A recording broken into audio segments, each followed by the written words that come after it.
Ďalej pokračujeme v úpravách a rekonštrukcii medzigarážových priestorov v našom meste, konkrétne v projekte, ktorý je zameraný na adaptáciu na zmenu klímy v našom meste a na vodozadržné opatrenia. Riešime v súčasnosti 6 lokalít v našom meste, a to na Kukučinovej ulici, Osloboditeľov, Gorkého ulici, Nemocničnej ulici, tu na sídlisku 2 na Puškinovej ulici a v tomto mesiaci ešte budeme pokračovať za Výhodlackou knižnicou.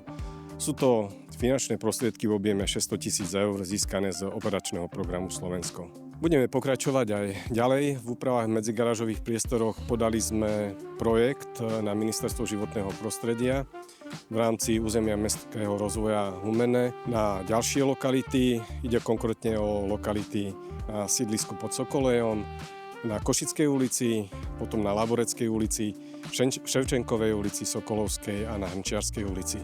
Čiže tento projekt je momentálne v štádiu hodnotenia na ministerstve a je v objeme približne 1,2 milióna eur.